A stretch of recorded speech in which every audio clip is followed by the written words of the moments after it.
जब हम national policy on education 2020 की बात करते हैं तो पॉलिसी तो बनकर तैयार हो गई 2020 में, लेकिन इसको बनने में भी तो 5-6 साल का टाइम लगा।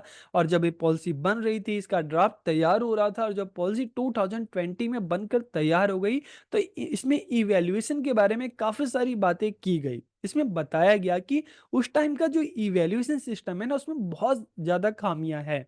और साथ ही ये भी बताया गया कि उन खामियों को, उन कमियों को किस तरह से दूर किया जा सकता है। तो इस वीडियो में हम इन्हीं 2 पॉइंट पर बात करेंगे, current problems related to evaluation, और उसको दूर करने के लिए, खत्म करने के लिए क्या-क्या सुझाव बताए गए इस पॉलिसी में, हम उस पर भी बात करेंगे। तो सबसे पहले इस पॉलिसी में क्या बताया गया? Current problems related to evaluation की मूल्यांकन संबंधी वर्तमान समस्याएँ क्या हैं?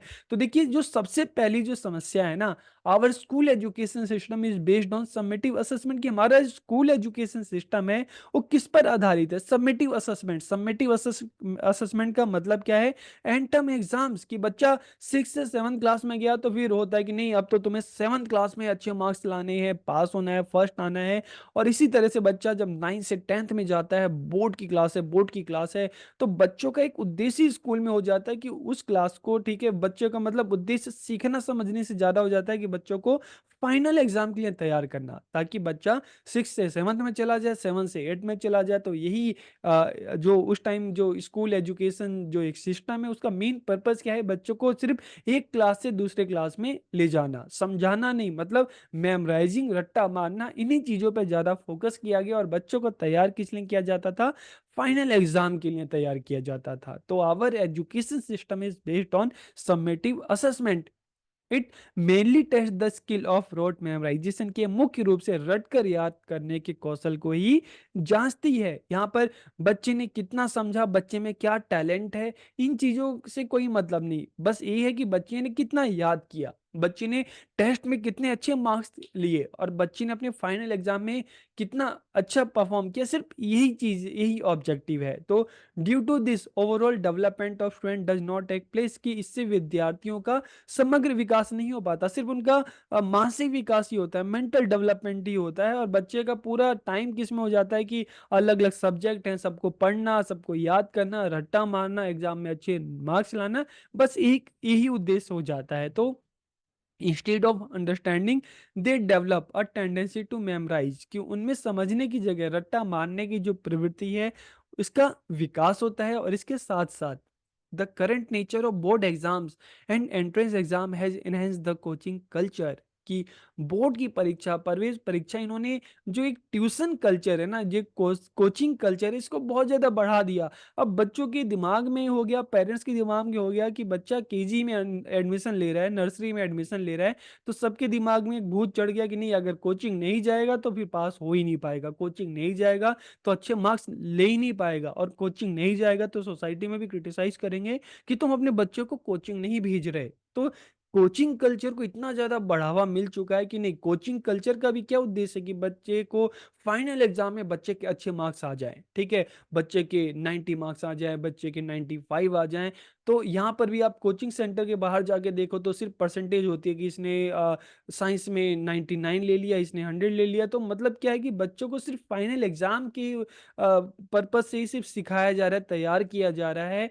और इससे कोचिंग कल्चर को जो है काफी बढ़ावा मिल रहा है। तो बच्चों का जो टाइम है, बच्चों का जो एक पूरा पैसा है, वो सिर्फ फाइनल एग्जाम को तैयार करने में ही सारा खर्च हो रहा है।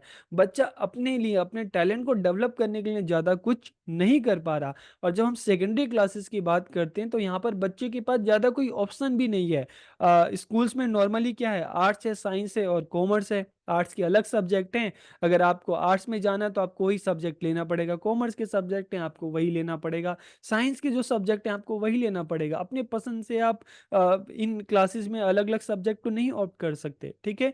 तो बच्चों के पास ज्यादा कोई विकल्प ही नहीं है। बच्चा अब सीखने की बजाय अपना सारा जो ध्यान है, सारा जो पैसा है, सारा जो टाइम है, सिर्फ एग्जाम की तैयारी पर ही खर्च कर रहा है। तो प्रॉब्लम्स तो बताई गई, अब इनके क्या क्या सजेशन दिए गए, सुझाव दिए गए, उस पर भी हम देख लेते हैं। तो देखिए, ये सारे पॉइंट्स हैं, इस पर एक एक करके हम बात करेंगे।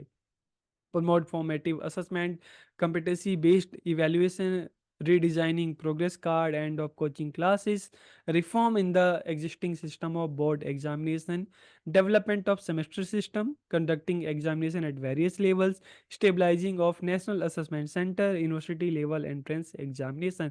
तो देखिए सबसे पहला जो सजेशन दिया गया, सुझाव दिया गया, प्रमोट फॉर्मेटिव असेसमेंट। जैसे प्रॉब्लम में क्या बताया गया कि बच्चों को फाइनल एग्जाम समेटिव असेसमेंट के हिसाब से तैयार किया जा रहा है, लेकिन जब हम एनपी 2020 की बात करें तो इसमें क्या कहा गया इवेल्यूएशन को लेकर कि नहीं, promote formative assessment, formative evaluation की, फॉर्मेटिव जो इवेल्यूएशन है, असेसमेंट है, इसके हिसाब से बच्चों को तैयार किया जाए। देखिए जब हम फॉर्मेटिव असेसमेंट की बात करते हैं तो मतलब क्या है, जो बच्चों का रोजाना उनका असेसमेंट हो रहा है कि रोजाना बच्चा कितना सीख रहा है, कितना समझ रहा है, जो डेली क्लास में टीचर बच्चों को पढ़ा रहे हैं और साथ साथ जो बच्चों का एक तरह से टेस्ट ले रहा है, तो उसको फॉर्मेटिव असेसमेंट कहते हैं। ठीक है, तो इसमें इस चीज पर फोकस करने के लिए कहा गया कि समेटिव असेसमेंट के लिए नहीं बल्कि फॉर्मेटिव असेसमेंट को ज्यादा प्रमोट किया जाए, फॉर्मेटिव असेसमेंट पे ज्यादा जोर दिया जाए, ताकि बच्चे डेली चीजों को सीखे, डेली चीजों को समझे। रटाना नहीं है, बच्चों को समझाना है। तो focus on understanding instead of rote memorising की फाइनल एग्जाम आता है तो फिर बच्चा रट के पास हो जाता है। नहीं, वैसा नहीं करना, बच्चों को डेली सिखाना है। ठीक है, बच्चों को रटाना नहीं, बच्चों को क्या करना है, समझाना है। तो प्रमोट फॉर्मेटिव असेसमेंट, रचनात्मक आकलन को बढ़ावा देना। और दूसरा क्या बताया गया, कंपिटेंसी बेस्ड इवैल्यूएशन की दक्षता आधारित मूल्यांकन। तो मूल्यांकन का सिर्फ पर्पस ये नहीं देखना कि बच्चे ने कितने मार्क्स लाए, कि बच्चा 90 मार्क्स आता है, 100 मार्क्स आता है, बच्चा बहुत इंटेलिजेंट है, बच्चे का 60 मार्क्स आ गया तो बच्चा बिल्कुल इंटेलिजेंट नहीं है। नहीं, ऐसा मूल्यांकन, ऐसा इवैल्यूएशन नहीं होना चाहिए। इवैल्यूएशन किस बेस पे होना चाहिए, कंपिटेंसी बेस्ड होना चाहिए, दक्षता आधारित होना चाहिए। फोकस क्या करना चाहिए, बच्चे ने कितने मार्क्स लाए इस पे फोकस नहीं होना चाहिए, बच्चे ने कितना सीखा, कितना समझा, उस पर ज्यादा फोकस होना चाहिए। क्योंकि मार्क्स तो नकल करके भी आसानी से ला सकते हैं, लेकिन यहाँ पर नकल की जांच नहीं होनी चाहिए, यहाँ पे अकल की जांच होनी चाहिए। तो evaluation to be more efficiency based, की मूल्यांकन अधिक दक्षता आधारित होना चाहिए।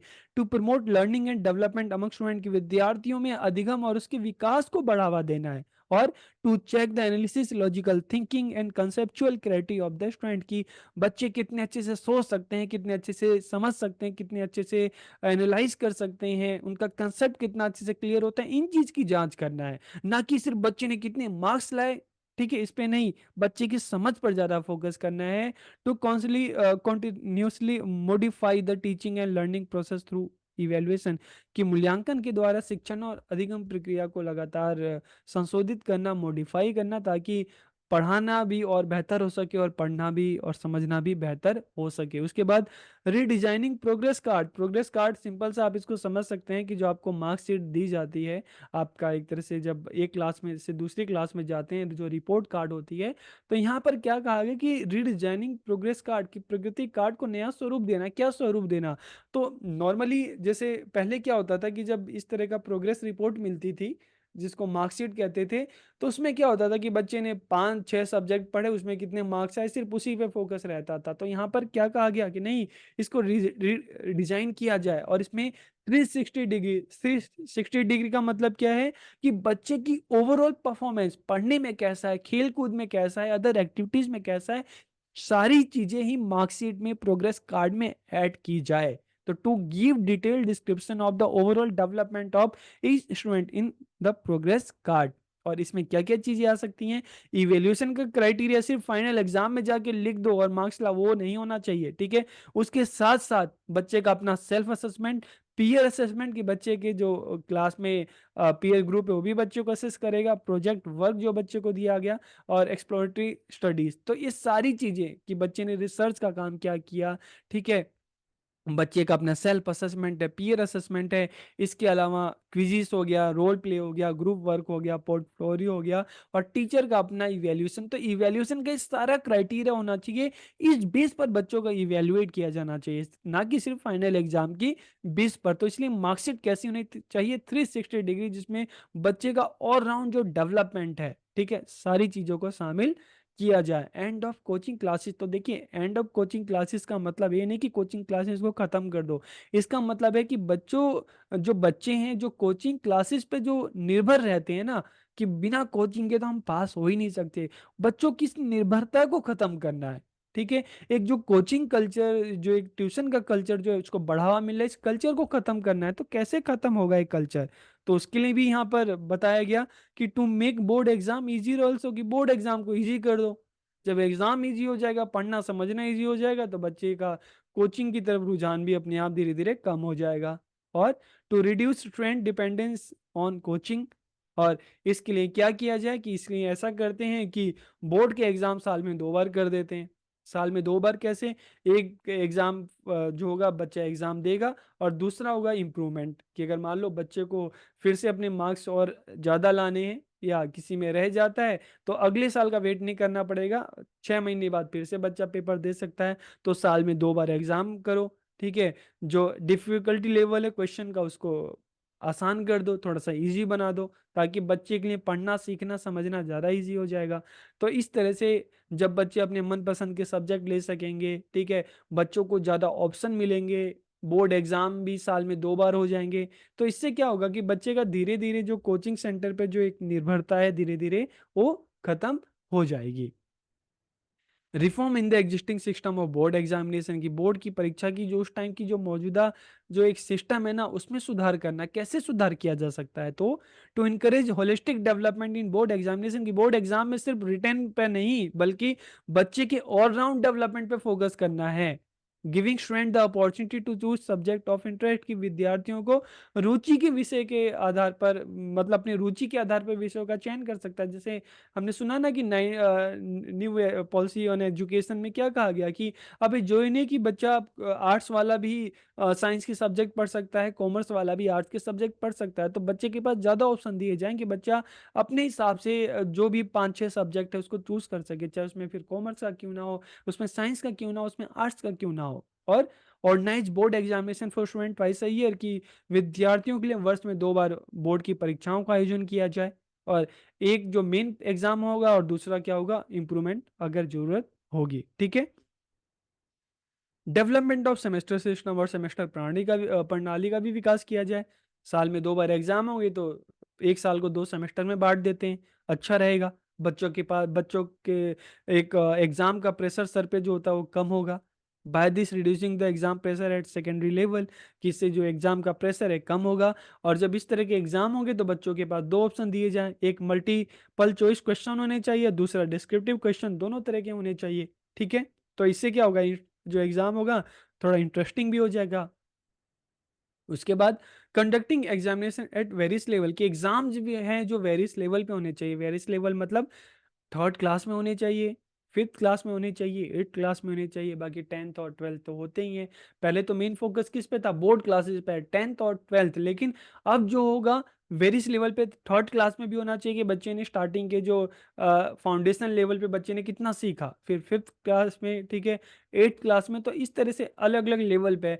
और ये जो एग्जाम है, ठीक है, कौन कंडक्ट करेगा, कोई अप्रोप्रिएट अथॉरिटी हो सकती है, चाहे डिस्ट्रिक्ट लेवल पे, स्टेट लेवल पे, कोई अलग अथॉरिटी हो सकती है जो इन एग्जाम्स को लेगी और देखेगी कि बच्चे ने कितना सीखा है, कितना समझा है। इसके अलावा establishment of national assessment centre की बात की गई, जिसमें प्रखर की बात की गई, ठीक है। तो इस तरह का जो नेशनल असेसमेंट सेंटर बनेगा, अब इसका काम क्या होगा, to stabilise national assessment centre as a standard setting body, और its function will be to formulate norms, standard and guidelines for student assessment and evaluation for और recognise school boards in India, की इसका कार्य भारत के सभी मान्यता प्राप्त विद्यालय या बोर्ड के लिए विद्यार्थियों का आकलन एवं मूल्यांकन किस प्रकार करना है, उसके लिए मानदंड, मानक और दिशा निर्देश बनाना है। और साथ ही साथ देश भर में जितने भी स्कूल बोर्ड्स हैं सबके बीच में एक तालमेल बिठाना इसका काम होगा, किसका, नेशनल असेसमेंट सेंटर का काम होगा।